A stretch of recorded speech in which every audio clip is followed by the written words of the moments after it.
Yeah, so it really was, in reading the book myself, I found it a very, very enlightened book. I mean, to be honest, before I read the book fully, I knew of Gwyneth Paltrow, who first brought the term to the public attention, and that helped you a lot in ways you unexpected. Right. But I found the book really enlightened, and I realized what you're writing is really like a paradigm shifting approach.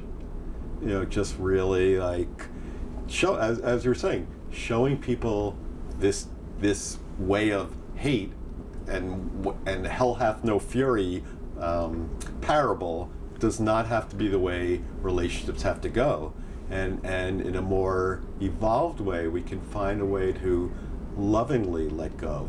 Well, and it has to include, and I think that there's a lot of resignation around that. Is it even possible?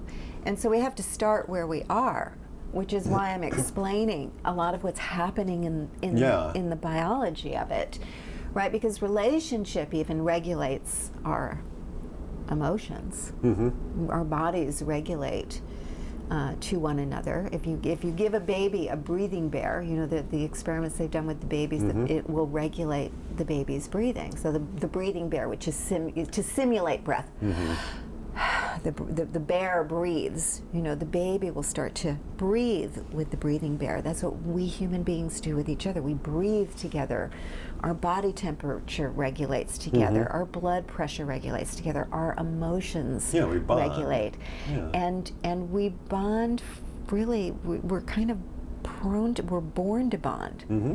Nature hasn't kind of caught up to culture, where we're living these very long lives, and even now we're living in these very intense times where most of us are called to evolve more than we're called to procreate. Like in past generations, there's been this primary impulse to co-create or to procreate, and as Barbara Marx Hubbard says, the impulse is now moving to co-create. Mm-hmm. And so there is a real surge of inspiration and energy towards beginning to consciously evolve, which will sometimes wreak havoc with our committed relationships, or very often wreak havoc with them, and the tensions between what it requires to stay in a relationship, or the stasis that's required in a relationship, versus the impulse to begin to kind of follow your own inner knowing, or to begin to tell truth at a whole different level. Those things that actually mess with stasis. Mm-hmm. A lot of relationships are dynamic and alive with that evolutionary impulse, and they feed off the ability to tell the truth and hear the truth, and the one good thing that we talk about in Calling in the One a lot is it's inspiring us to develop and to grow, almost like never before.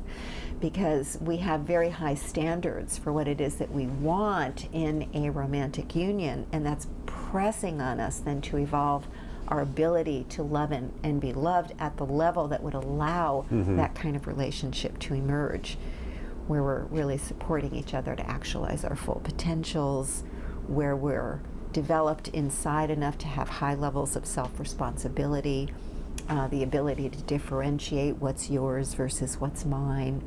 All of these high-level skills that we're all kind of running as fast as we can to develop, so that we can fulfill upon the opportunity that we have to enrich our connections with each other.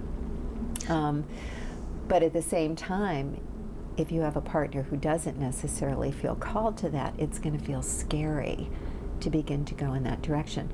Recently, there was a magazine cover for Time magazine that showed the picture of a baby, and it said, this baby might live till 142 years old. Yeah. And so I say, this is where we're heading.